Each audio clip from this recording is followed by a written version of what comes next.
I want to talk to you about hope tonight. The pandemic poses a very practical question.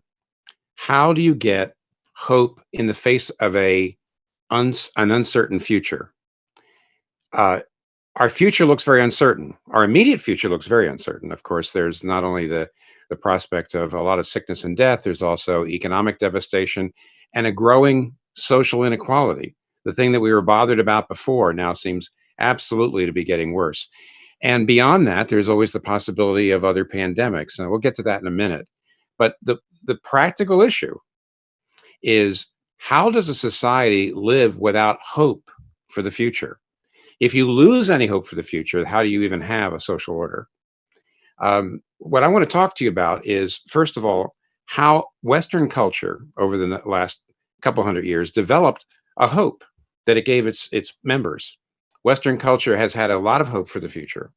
And I want to talk about the rise of that hope and how that developed, and the fall of it, why it's going away, and what Christianity has to offer. So first of all, the rise of hope in Western culture. Ancient Chinese people and the Babylonians, the Hindus, the Greeks, the Romans, virtually everybody in ancient times saw history as cyclical. Either it repeated itself, or sometimes they saw it as declining. So Confucianism actually saw a past golden age, and some of the Greeks also saw a past golden age, and they saw history as declining. Some of the Greeks, however, came up with the idea that as knowledge increased, maybe human life would get better.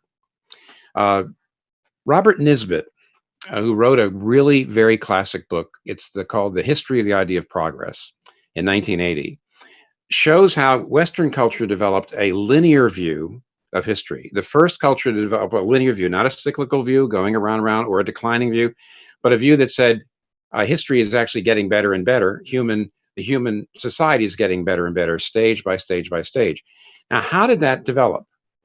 He says it started somewhat with the Greeks. The Greeks didn't have much of a sense of history getting better, but some of them came up with this idea that, well, if human knowledge grows, then human life will get better here.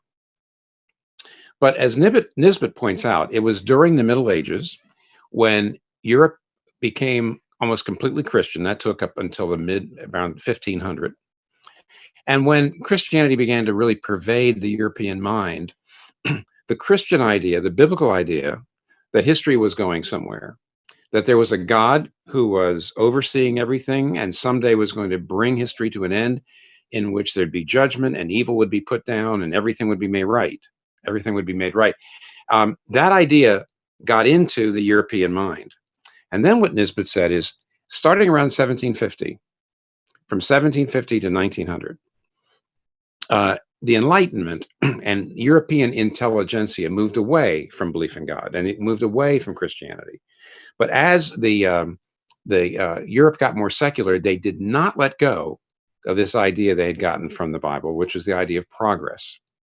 And in two ways, Nisbet points out, the Western idea, the secular Western culture's idea of progress, actually got even more powerful in two ways. One is Hegel was maybe the key thinker that said that there was a world spirit that was coming to more and more consciousness. And as human beings accrued more knowledge, it sounds like the Greeks, as human beings accrued more knowledge, the human race was becoming more conscious, and the world spirit was going from one stage of progress to the next, because the more knowledge we had, the more wonderful our society would be, the more we'd solve our problems. And so Hegel came in with this idea of progress. And you put on top of that Darwin, because Darwin comes up with this idea that says, wait a minute, basically the weak are being left behind. History is always moving towards stronger and stronger, more and more sophisticated, stronger organisms. And therefore, in a way, doesn't that make sense that society is moving in that direction? And Nisbet says from 1750 to about 1900, he said it was about the heyday of the whole idea that, the future is going to be better than the past. And history is making progress, and the human race is making progress. And that worked up until the early part of the 20th century. And as some of you know, we had a very, very bad 50 years. In fact, a very bad, really 25 or 30 years. You had World War I, then you had, most people have forgotten about it, but we had a pandemic in 1918, flu. We had a depression, and we had World War II. And during that period of time, the whole idea that maybe history is getting better, that we should have hope for the future, it fell on hard times. And I'll get back to one of the reasons why in a minute. It fell on hard times. Now, most of us, unless you're in your 90s, you don't remember, as a conscious adult, you don't remember the first half of the 20th century. And almost all the rest of us only remember the time from, say, 1950s on. And during that time, we, by and large, have not had depressions or pandemics or world wars.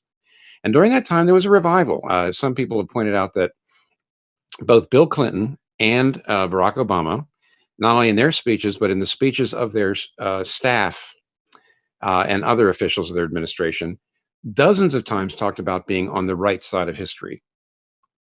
There were a couple of places where they said, we believe that what we're doing here is on the right side of history, or they often said that approach is on the wrong side of history.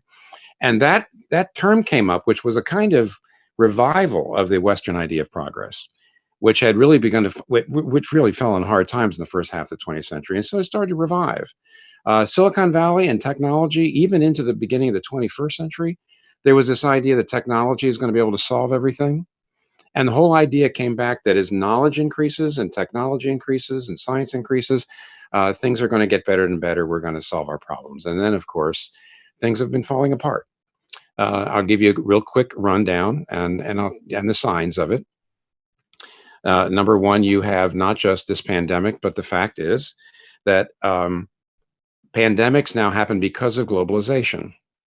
Because we can travel, because we're so technologically advanced, we can't stop the spread of a new virus or a new disease, and it takes months or even a couple of years to get a vaccine. So globalization has brought the pandemic, and globalization will continue to bring pandemics. And what if the next time the fatality rate isn't 1%, but it's 10% or 15%? Then beyond that, there's climate change. Haven't talked about that, have we? And the prospects there. Beyond that, something that we don't think about right now, but we certainly did after 9/11, and that is there are rogue states and there are terrorist organizations out there that would very much love to detonate nuclear bombs or dirty bombs, or they love to bring down the entire banking system through some kind of hacking. And then on top of that, you have the fact that technology in the last 5 to 10 years, we're starting to see that maybe we've created a monster, because technology can also lead to the surveillance state, and it can also lead to fake news and people undermining democracy because people don't know what to believe anymore. And so what's happening is you can see it in the art. Nobody's making the old Star Trek was based on the idea that things are going to get better and better. Most science fiction now is much more dystopian. But let's get onto the ground. Suicide and depression, the rates are up. People in the West are not having children. Their birth rate is less than replacement rate. And Robert Putnam of Harvard University and many others have looked at these sorts of numbers and said, this is hopelessness. It's hopelessness. It's vanished. Now, question, why? And there are two problems. Before I tell you what Christianity can offer, there are two pretty major problems that have actually scuttled, or maybe you might say completely, almost destroyed, our Western secular hope, the hope for historical progress. And the two problems are the problem of human nature and the problem of ultimate oblivion. Now, the problem of human nature, let's go back to World War II. The problem of human nature is this, that Auschwitz, the secular idea of human progress was based on the idea that as knowledge increases, of course, life will get better. But it assumed that people would use the knowledge properly. it assumed the goodness of human nature. And see, when you go back and say the social inequality, pandemics, the ability to destroy each other with nuclear weapons, these aren't problems that came up in spite of our increased knowledge. These are things that came up because of our increased knowledge. See, if increased knowledge was wedded to human beings that never misused it, that people shared their power and they shared their wealth, and they would never lift up, they would never go into conflict, and they didn't think of their nation over other nations, or their race over other races, or their class over other classes. If we had human beings that were good, then increased knowledge, of course, would lead to historical progress. But the fact is, it's not leading to historical progress, which means the very idea of secular hope, which was based on the idea of knowledge and assumed goodness of human nature, is wrong. Now, Auschwitz is probably the ultimate argument that proves that the secular hope for history is dying. So let's just look at Auschwitz for a second. I mean, I have been there not too long ago, and it's a remarkable and very difficult visit to take. But in Auschwitz, you had high technology. The Nazis were using the highest technology, the latest scientific methods, the greatest efficiency possible to destroy hundreds of thousands of people every few weeks. And when you look at that, you have to say, how did that happen? And I think there's only three answers. The first answer is the liberal answer. And in this country, a progressive person, if you say, look at this criminal, why is that person a criminal? And the progressive answer is unjust social structures put them in that position. These are people who are really, they are the victim of unjust social structures, or maybe other things, maybe biology, or maybe family systems or something like that. But they would say, if people do something bad, it's because of the way in which they've been treated. But you see, if you say the Nazis were the victims of unjust social systems, you have trivialized what happened. You've trivialized it. And you've lost your ability to talk about evil now, because it always reduces, well, if they'd been treated different, if their parents loved them. So the first possibility is that the Nazis themselves were victims of an unjust social system. That's why they did the evil things they did. That trivializes evil. The second answer, why did that happen, is not the liberal ideological answer. It's the conservative ideological answer. And the conservative answer is to say those Nazis were terrible people. They're awful people. They're not like the rest of us. They were evil. They were terrible. They were subhuman. What just happened there? As soon as you say the Nazis were able to do that evil because they're worse than the rest of us, they're different than the rest of us, they're a different kind of person, you're doing exactly what the Nazis did to the Jews. As soon as you deny the common humanity, that can turn you into an oppressor. So you see, the first answer is, well, the Nazis couldn't help it, which is the liberal answer, which trivializes evil. The second is, well, they're awful, terrible people. They're the kind of people we don't want anything to do with, which is the conservative answer, which of course turns you into an oppressor. And there's only one other answer. It's the Christian answer. And that is, every human being is capable of this evil. Anybody can do this. We are all capable of it because human nature is corrupted. And in spite of all the good that's in us, because we're made by God and we're created, the Bible says, in the image of God, nevertheless, there's something so wrong with the human heart that we're capable of that. And you see, the whole secular idea of progress is based on the idea that human beings are going to use their knowledge well, and they're not. They're not. The secular idea of progress says, inside you, you have everything necessary to do what you should do, and all your problems come from outside you. The Bible says, no, the problems of this world are coming from inside us. And we need help from outside, which is God. But anyway, let's talk about the second, before we move on to what Christianity offers. The second problem, big problem with the secular idea of hope, is the problem of ultimate oblivion. Now, what do I mean by that? Well, the fact is that the secular worldview says, oh, history is getting better, but the secular worldview also says there's no God, there's no transcendent dimension, there's no supernatural, there's no afterlife. We're not here because somebody put us here. We're here sort of, in a sense, by accident, or impersonal forces brought us about. Impersonal forces brought about life. And someday, the sun is going to die, and maybe more than that will happen, and then it'll all go away. Now, what does that mean? What does that mean for hope? Recently, Brian Greene just wrote a really interesting book. Brian Greene is a secular person and a fine writer, and he wrote a book. It's a long title, but you can look it up. It's called Until the End of Time, subtitle, Mind, Matter, and Our Search for Meaning in an Evolving Universe. And he's talking about how do you live when you know that the universe here is basically human life is a temporary blip in the history of the universe. And at one point, he recalls in the movie Annie Hall, great movie, a young boy, a 9-year-old character named Alvy Singer, who's the main character in the movie. But when Alvy Singer is 9 years old, once he realizes that the universe will break down and all human civilization will be destroyed in the death of the sun, he decides that there's no reason for him to do his homework. Why should I do my homework if everything's going to burn up? Now, of course, in the movie, you're supposed to laugh. But this is what Brian Greene says. Listen, he says, but if the immediate demise of humanity would render life meaningless, then the same would be true even if the end is far off. Now, what he means by that is to say, what if, for example, somebody say, you're going to die tomorrow? And you say, well, there's no reason to do my homework tonight.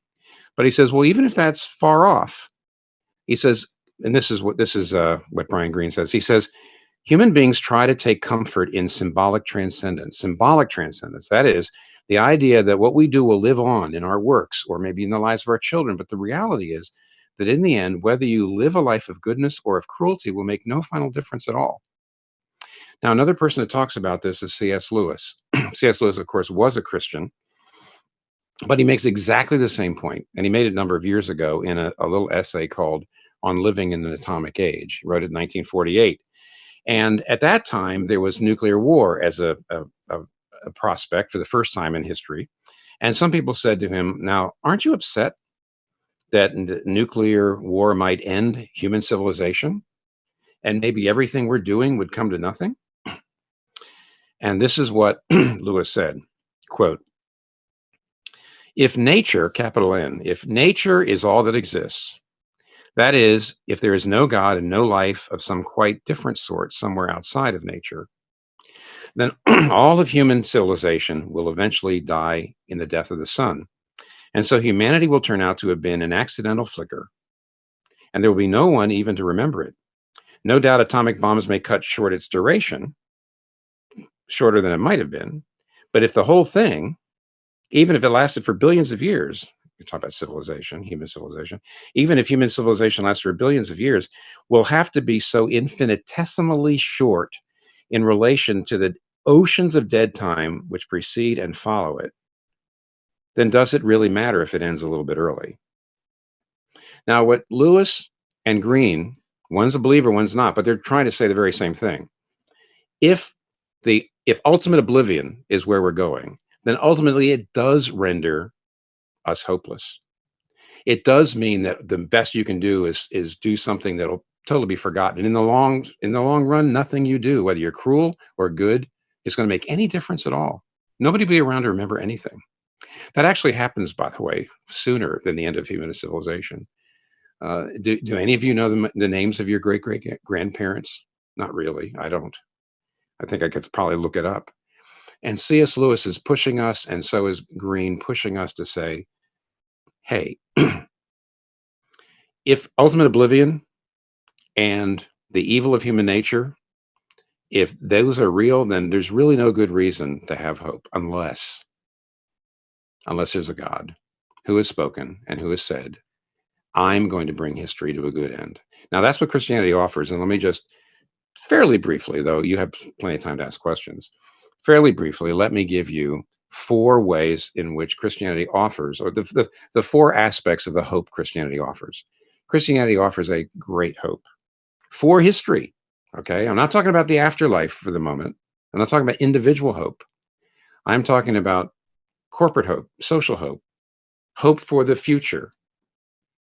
And here's the 4 things it offers. It offers a reasonable hope. It offers a full hope, It offers a realistic hope, and it offers an effective hope. Okay, reasonable. Now, this could be the whole talk, and Justin's already made a reference to the fact that this is a series. Now, because of the virus, we've changed the series, and we go from like everybody else, we're going from week to week, figuring out when's the next time, what are we going to talk about, and at some future time, I would love to share with all of you in this venue. How do you know whether Jesus Christ was raised from the dead? But that's what I'm talking about when I say it's a reasonable hope.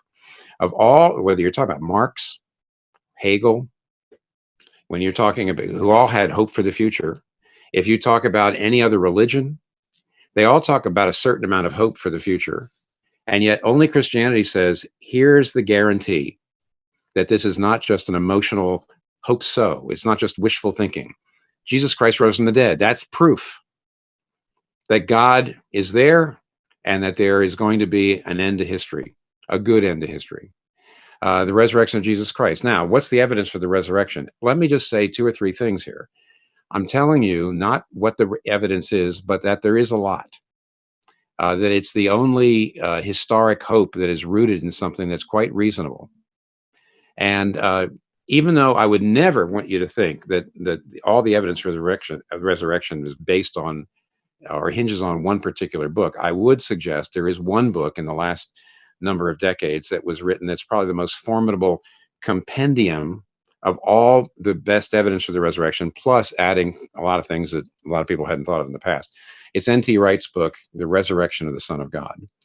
In N.T. Wright's book, which is a 900-page book written by a man who understands history, understands ancient history, and is a scholar of ancient history, N.T. Wright pulls together the strong evidence that there were multiple eyewitnesses to Jesus raised from the dead. He shows how difficult it is to explain the birth of the Christian church any other way. Another way to put it would be, if you don't believe in the resurrection, you have to come up with a historically plausible alternate explanation for how the Christian church exploded in size amongst Jewish people who were the last people on the face of the earth. They had been trained against any belief that a human being could be the Son of God, yet they were worshiping Jesus Christ as the Son of God, resurrected. What would ever have overcome all of their training other than what they said, and that is, we saw him. Now, that's 900 pages. I'm trying to just say it's a reasonable hope. I'm not giving you all the reasons. I'd love to open that up. It's formidable. It doesn't prove, you can't prove anything from the past. It doesn't mean there's no faith involved, but there's an enormous amount of evidence. And therefore, the Christian hope is a rational hope. It's reasonable.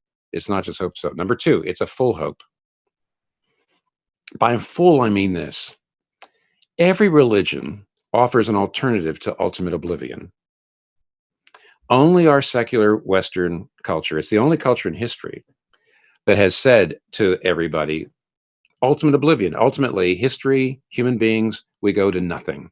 It's really the first culture that talked about that. All other religions, all other cultures and other religions have always said there is something. But Hinduism and Buddhism, many of the Eastern religions say we live on, but we don't live on as persons. We become part of the all soul, the way a dewdrop would become part of the ocean. And therefore, even though we live on, we don't live on as persons, which means there's no love at the end of history. History does not end in love.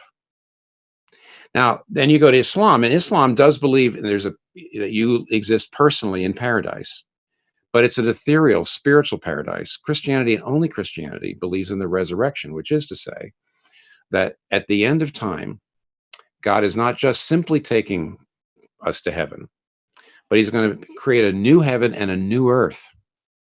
A new heaven and new earth wherein dwelleth justice, and every tear will be wiped away, and the lion will lay down with the lamb. These are poetic images getting across this idea that the world is going to be made new. It's going to be mended. And so the future, the Christian hope, is not a consolation for the life you lost. The Christian hope is resurrection, the restoration, not only of the life you lost, but the life you never really had. It's going to be the world we always have longed for. It's the world that we always were hoping for. And it's the world, it's material. When Jesus Christ arose from the dead, he shows up to his disciples and he says, I am not a ghost. A spirit hath not flesh and bones. And he ate a fish in their presence. And in other words, it's a full hope. It's not just simply a kind of spiritual oblivion or an impersonal future.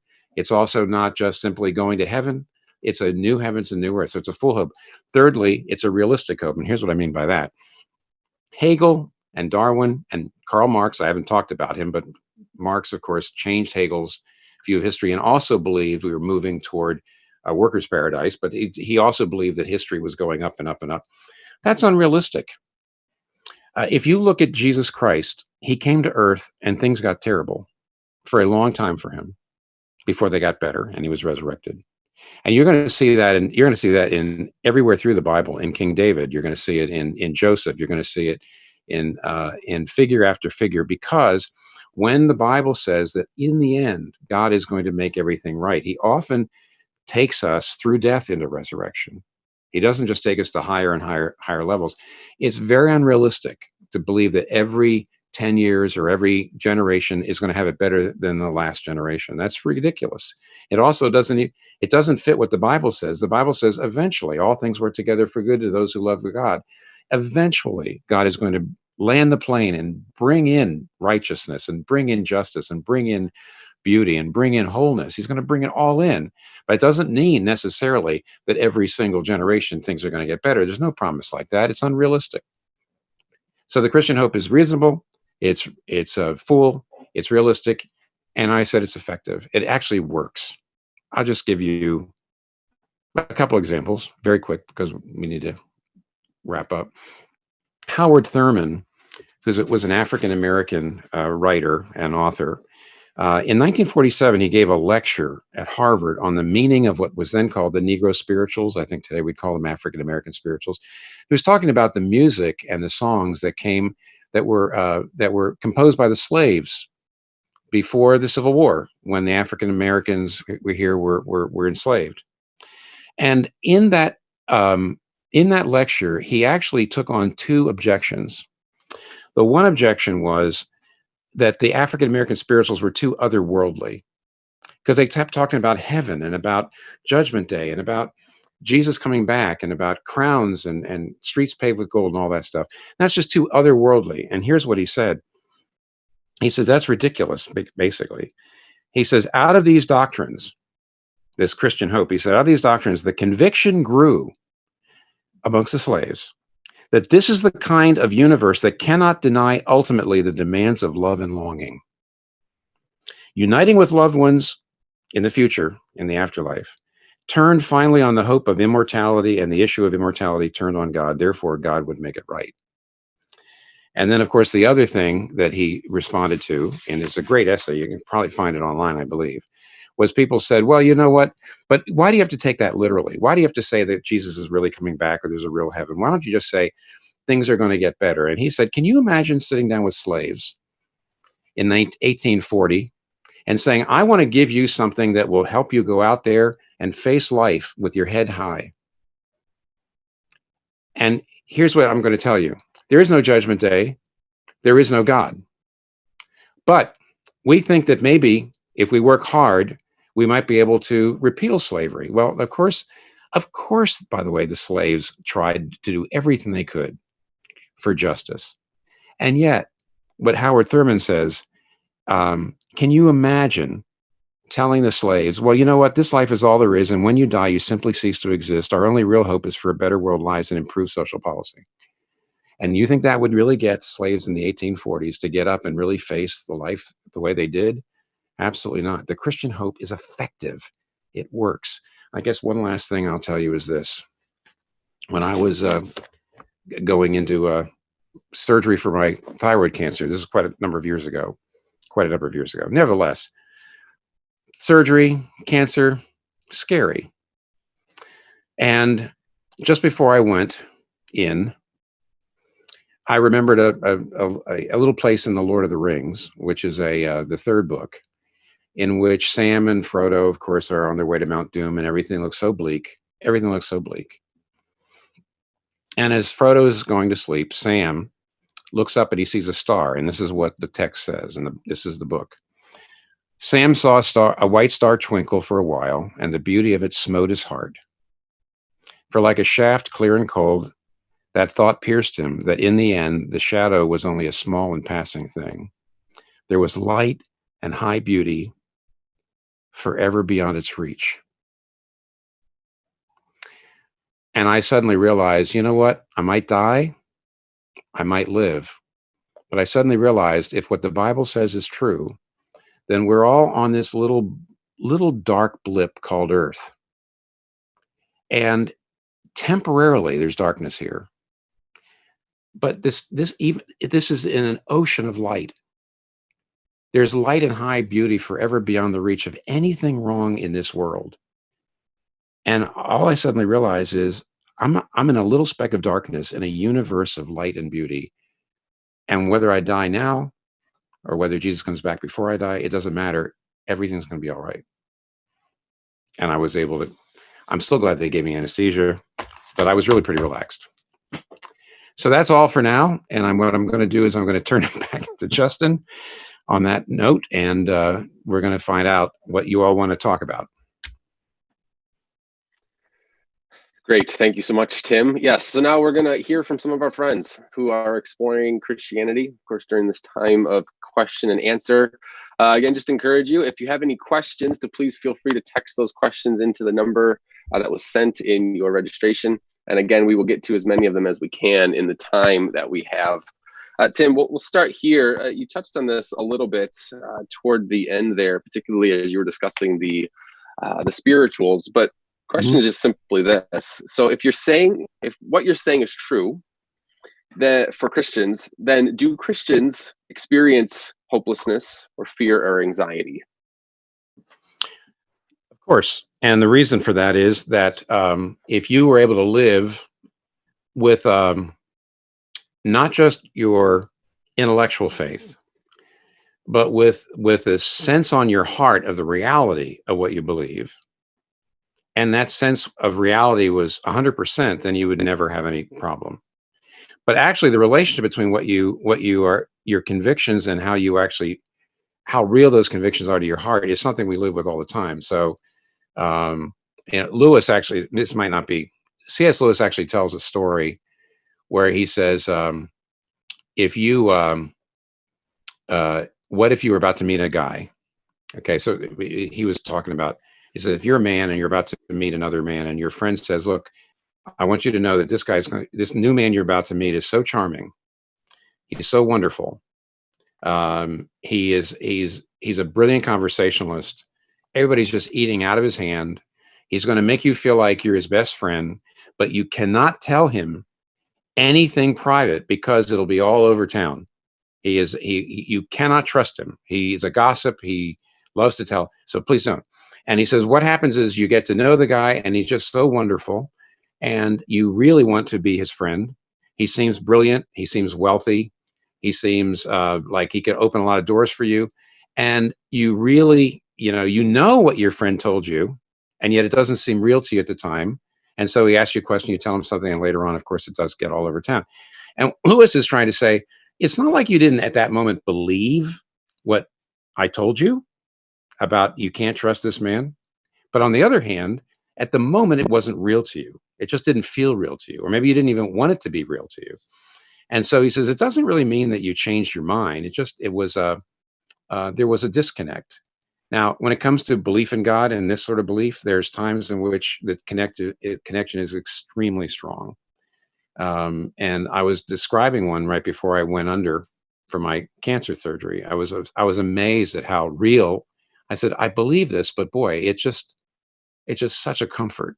There are other times in which, even though I know it, my heart doesn't feel all that cogent to my heart.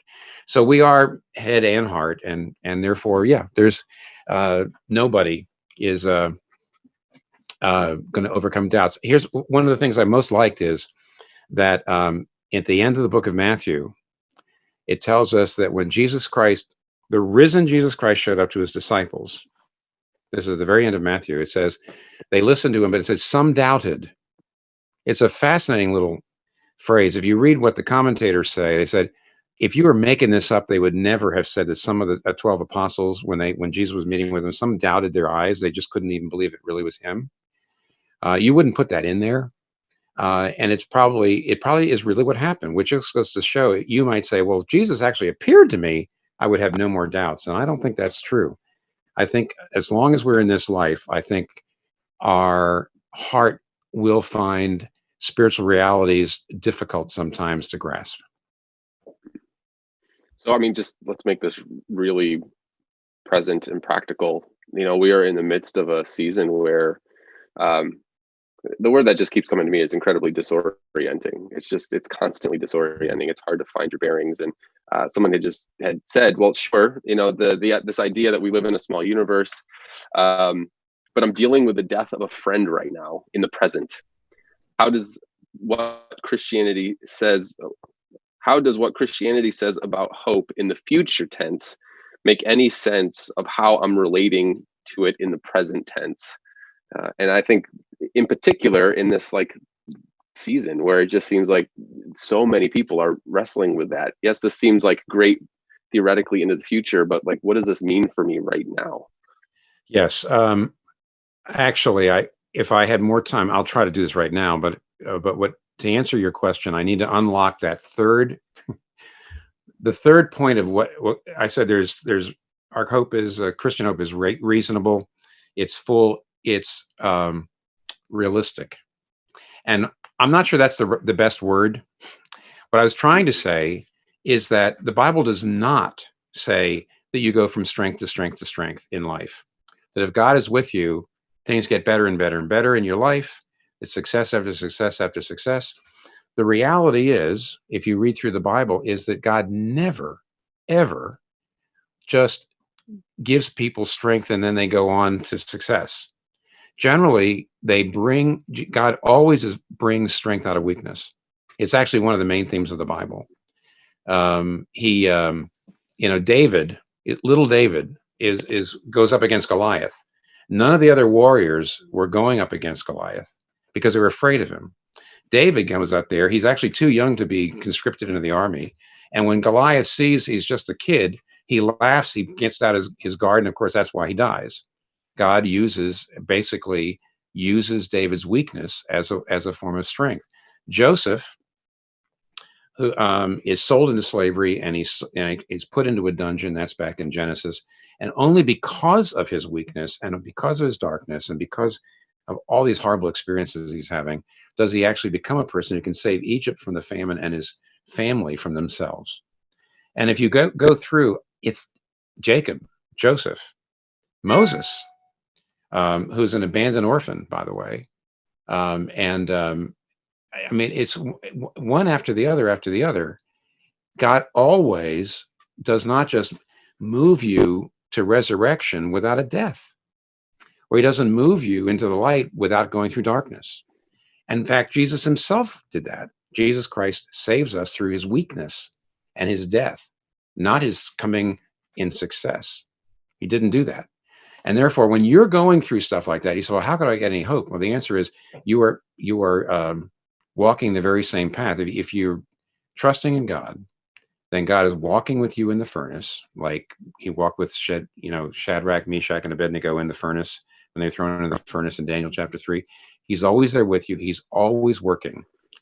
When the Jews were sent into exile in Babylon, they said, we can't sing God's song in a foreign land. That's Psalm 137. They said, we're just going to lose our faith there. And it's not true. They actually did learn how to sing a song in the foreign land, and it made them stronger.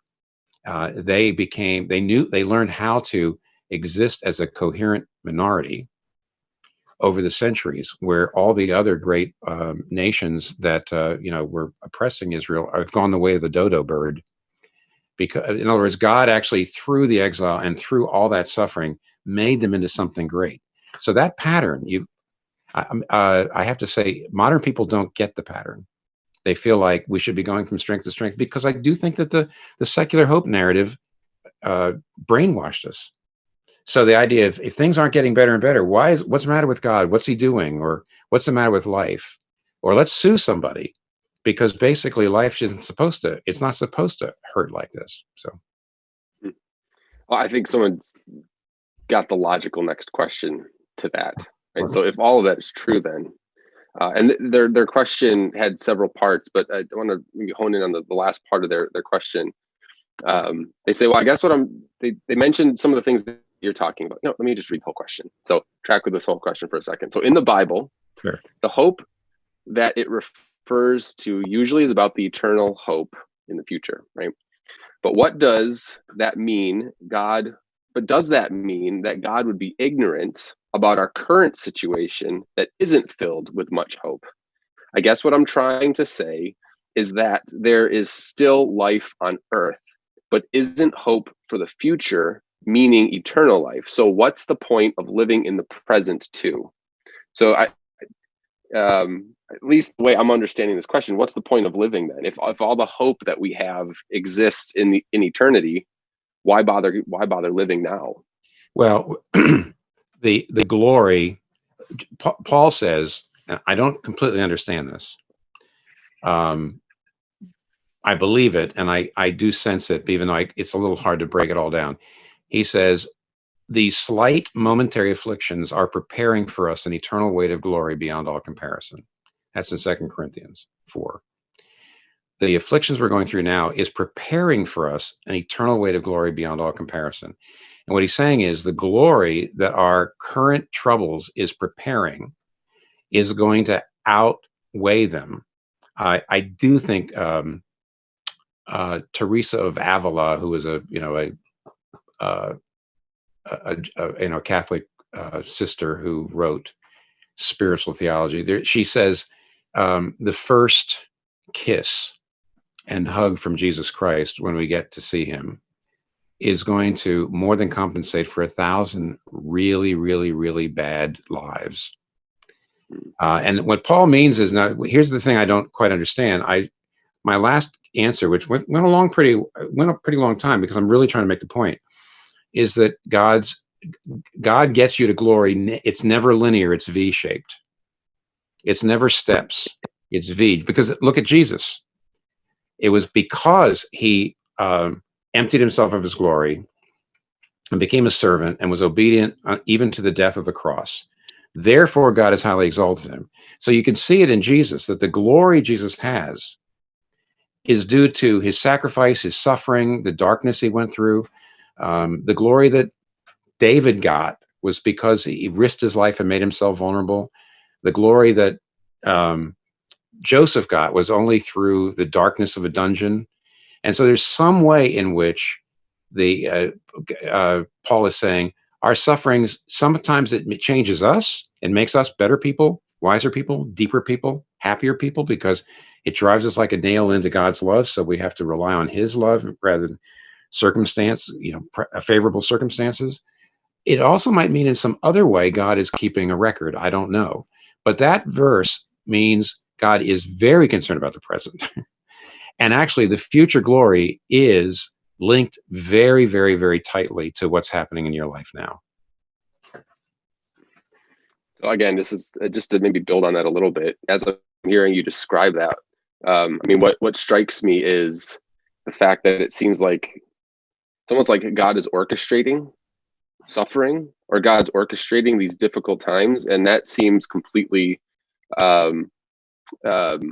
against what I would assume God to be, a loving God who desires to care for his creation. And so I think maybe this comes down to this whole idea of like the problem of evil. Like why does God allow these things then? Great. I think there's two responses there, and I think both together they're stronger than they are apart.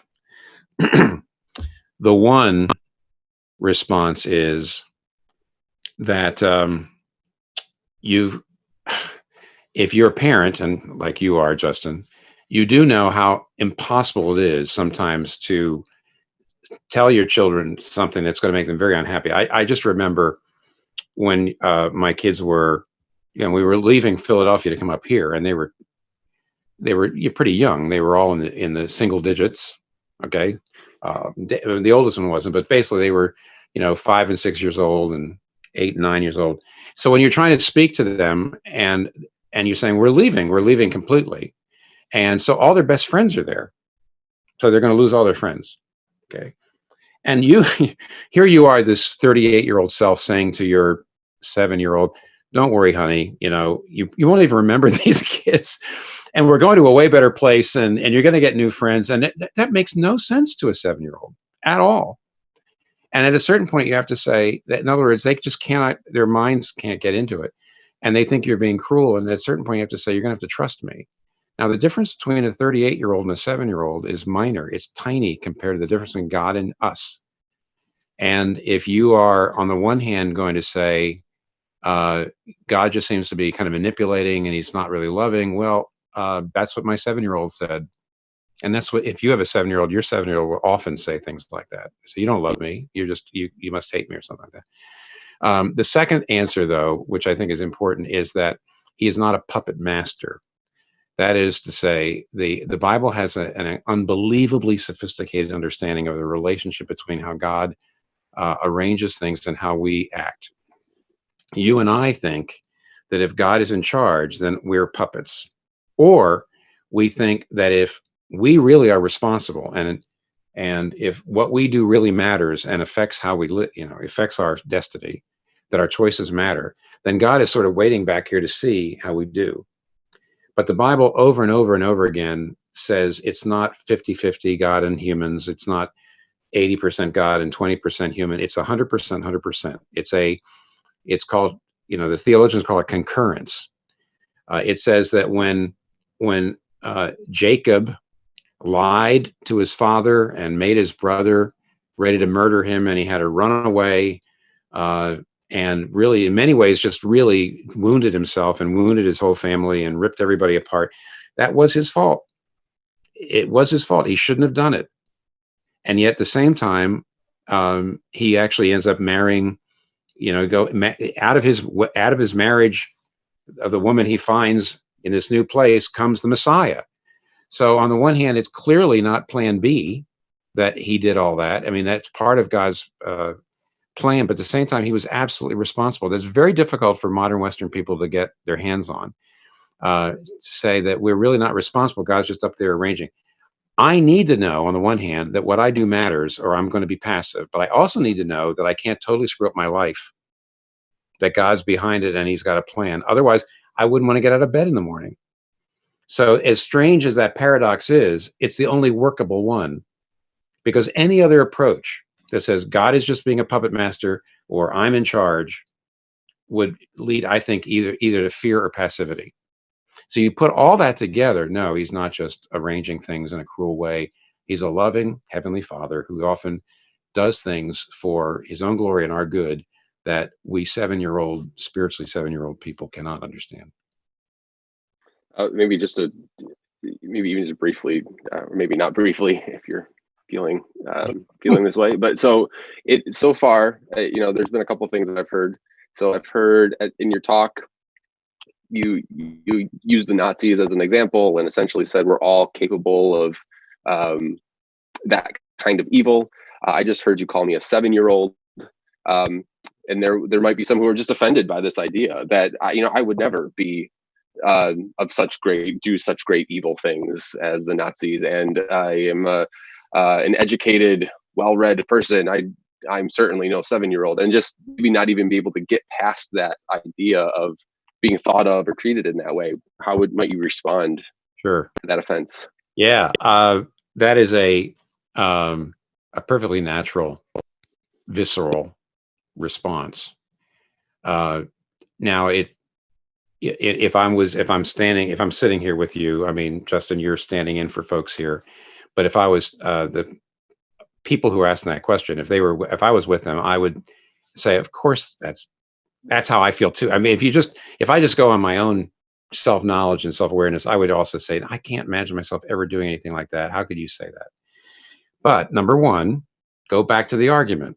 So if you are not capable of it, okay, you tell me why the Nazis did it, and you'll see that your answer gets you into trouble, which I tried to show you. So even though it doesn't feel good, I think logically that's where we go. But I think a better way to go about it would be to say, think of an acorn. Okay. I don't know what percentage of the acorns that fall. I mean, I love oak trees, but they do make a mess at certain times of the year when all those acorns fall down. What what percentage of the acorns actually become another oak tree? Probably a fairly small number. The fact is that I remember somebody once told me that inside an acorn is not only everything you need. If you plant the acorn and it's fertilized right and it gets the right water and all that, the whole tree is in the acorn. Isn't that amazing? The whole tree. It's not like something else happened. It's all in there. And since the whole tree's in the acorn, so are all the other acorns, which means you actually have an entire forest in your hands. How many of those acorns actually become a forest? And the answer is a fairly small number, and yet it's all in there. It has to have exactly the right conditions. Now, I'm trying to say there is an inner Nazi in me, and in you, and in everybody that is capable of, if under the right circumstances, fear, anger, maybe history. There's a whole lot of things. Fortunately, it's fairly rare that part of the human heart actually gets fertilized and turns into a tree or a forest. But when the Bible says that we're all sinners, it's trying to say, even though by God's grace, and I'm very glad that very, very few people actually have that actually sprout like that, it is still in me and it's still in you. So I think if you think of it like that, I think it still makes the case that we are all acorns in which we have a lot of inner evil, but fortunately, the full capacity doesn't come out that much. Yeah, that's good. Thank you. So let me shift a little bit, but actually, this kind of hits on. It's related to what we're talking about, but it also hits on a bit about what the original topic for the night was supposed to be. Oh. Person just asks, "I'm not a religious person. And to be frank, organized religion scares me. Mm-hmm. Why can't I have hope in community, beauty, and human will? Why do I need to be a Christian?" Well, tonight. Well, first of all, I sure hope somehow we're going to be able to get to these other topics that we have. I'd love to get back to that and give it a fuller approach. I think the right Christian answer, and of course I'm speaking as a Protestant here, is that you do not go. I do not believe that you have to be united to the church in order to find Christ. I believe that if you're united to Christ by faith, that will lead you toward the church. And I do understand from the outside that when you take a look at the church and you see, I can see why it scares you. I can see. All I would do would be to call people toward Christ. Yes. Okay. No, you do. I mean, it's not required that you belong to a church in order to be saved. I'm speaking as a Protestant now, but I don't believe that. And therefore, go after Jesus Christ, and we'll talk about the church later. But the question about what was the three things? Human will. What were the three things, Justin? Yeah. So they said community, beauty, and human will. Well, see, that does. Listen, with all due respect, that sounds like the secular hope. That it's basically saying, I don't need the supernatural. I don't need a belief in God controlling history. I guess I can believe in ultimate oblivion, and I can. And it sounds like the person is saying, I want to ignore the ultimate oblivion of the secular view, and I also don't really buy the fact that human beings aren't basically good. So if you buy the fact that human beings are basically good, and you just try not to think about ultimate oblivion, yes, then that's how most people have been getting along. I'm saying that even if you say, why isn't that enough? I'm saying, well, right now, culturally, it's not enough. Increasing numbers of people are saying it's not enough. And I would even say practically, you're going to probably come up against something in this world in which you realize I don't have the ability. Community and my inner resources is not enough. The Christian concept is, I mentioned this once, but I didn't spend enough time on it. Christian idea is not that the problems are from out here and inside you've got everything you need. We would say your most fundamental problem is something's wrong with your own heart. You cannot generate your own meaning in life. You need to live for something. Whatever that something is that you live for ends up controlling you. David Foster Wallace has this famous speech in which he said, you better worship a real God, because if you don't worship a real God, you worship something else and it'll eat you alive. He said, you'll worship beauty, or you worship power, or you worship success, or you worship intellect, and those things will eat you alive. So I would just say to the questioner, not only is that idea that I don't need God and I can just rely on sort of the human spirit failing, I think, historically and socially, but I really think it'll fail that person, him or her, personally. And you ought to listen to what the person ought to listen to what David Foster Wallace says. You're going to have to worship something. You will live for something. And with that, if it's not a real God, whatever it is will eat you alive. Well, so just there's a follow-up comment to this, and it's less of a question, more of a statement. And so maybe you could respond, because it very much touches on what you just said. The follow-up comment was just simply, the secular hope is enough for me. I don't know what value believing in ultimate oblivion even provides in my life, especially in exchange for how limiting Christian values are. How might you respond to that idea? That one, I think that the secular hope is enough. There doesn't seem to be a need for anything more. But then semi-related to that, Christian values are limited. Okay. And maybe, again, that comes back to some of the things we've already said. But. Yeah. Now, you know what? I'm not going to be able to respond to the second one, because I'm not sure what he means or she means. They might mean I can't have sex outside of marriage or something like that, in which case that's a whole that deserves a lot of talk. I don't think I can respond to it because I'm not sure quite what they have in mind. But the idea of a secular hope, let me push you on the ultimate oblivion a little bit. What Brian Greene and C.S. Lewis were saying was, if this world is all there is, and when you die, you rot, and when the sun dies, nobody will be around. You say, well, that doesn't bother me that much. Well, let me push you a little bit. If there is nothing outside of nature, that's what C.S. Lewis says. If in other words, if you're here by all of your feelings are therefore products of evolution. They helped your ancestors survive. And so your intuitions that love is real and morality is real are actually illusions. And this is what Lewis says, by the way. I never read this, but Lewis says this in that essay, where he says, if you really believe that there's no God and there's nothing outside of nature, and everything is just a matter of your genes and your biology, then here's the crisis your values have. He says this, quote, you can't, except in the lowest animal sense, be in love with a girl if you know and you keep on remembering that all the beauties both of her person and of her character are a momentary and accidental pattern produced by the collision of atoms, and that your own response to them is only a sort of psychic phosphorescence arising from the behavior of your genetics. You can't go on getting very serious pleasure from music if you know and remember that its air of significance is a pure illusion, that you like it only because your nervous system is irrationally conditioned to like it because of evolution.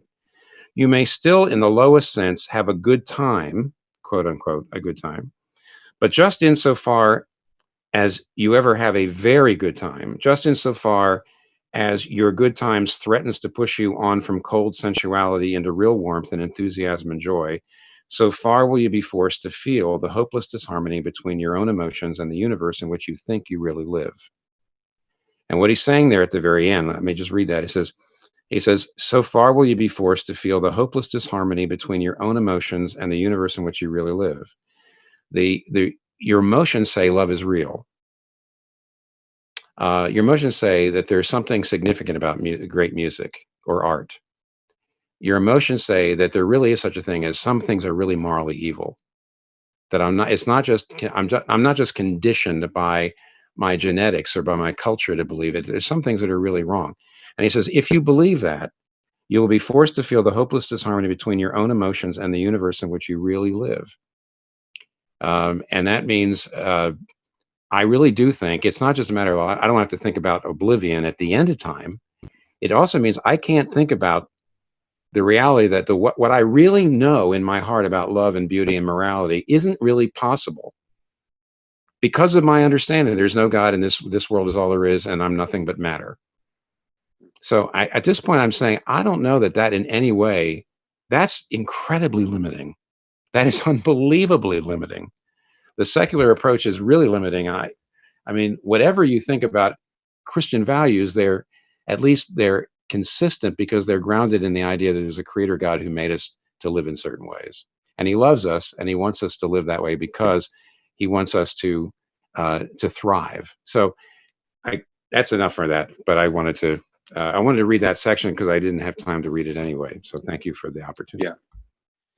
Yeah, that's good. There's one follow-up. There's one comment that was made about that. And I think I want to acknowledge this comment for the person that noted it. And I think it dovetails with what you just said. But so regarding the secular hope, what if I believe that I totally find security and peace, that I'm one speck of the large fabric of life, that all that is here is just here for here. There are things that are beyond us, and there's so much beauty in just that. I mean, I think you just touched on that, but again, just for those I'm totally satisfied with being a speck of dust in the middle of the universe. Yeah. Okay. Now, if he or she just stop there, fine. As soon as you say there's beauty, wait a minute, that's a moral. See, you can't smuggle in moral narratives. I've had people say to me, I don't think there's a God. And I think it's more mature and courageous to face life without needing God. And I'll say, wait a minute, that's a moral narrative. Where do you get that? Please give me a basis of morality that in your worldview is not just essentially what Lewis called the irrational response, which is part of just the behavior of your genetics. And as soon as you start to smuggle in things like beauty and morality and justice and things like that, you don't really have a good basis for them. And it doesn't mean you could say, look, I don't know why, I just know they exist. Fine. Okay. If you say, I know beauty exists, I know love exists, I know justice exists. I don't know why, I just know it. Good. I'm glad, by the way. First of all, I do too. And I'm really glad we can work together, basically. I mean, if you're a secular person and you want to work for loving your neighbor and justice, isn't that great? We can all do it together. But I don't want you to say that Christianity is less reasonable than your view, because your view is a complete leap in the dark. You say, I have no real basis for it. I just believe it. Christianity actually, in some ways, I need less faith to believe in human rights and love and beauty than you do, because it fits in with what I believe about the universe. So at this point, I would just say, fine, you can have that belief, but please don't think it's more reasonable or it's not more faith-filled. It's very faith-filled. Good. Thank you. All right. We have time for this one last question. And I want to make sure this question gets in because it's very applicable to all of us in this current season of social distancing. What does Christianity have to say about the experience of loneliness? I know that for many, of course, there's all kinds of different ways that we're impacted right now by what's going on. But one of those things is loneliness, and that loneliness can produce a lack of hope, and that could even cloud our vision of like what hope ought to be. So, what would you say? What does a Christian faith have to offer us? Yeah, well, on the one hand, God actually, the Christian faith, first of all, can explain loneliness, because in the very, very beginning of the Bible, it actually says, when God created Adam, first human being, God says it is not good that man should be alone, and he creates Eve. Now, it's pretty interesting because Adam at that point would have had a perfect relationship with God.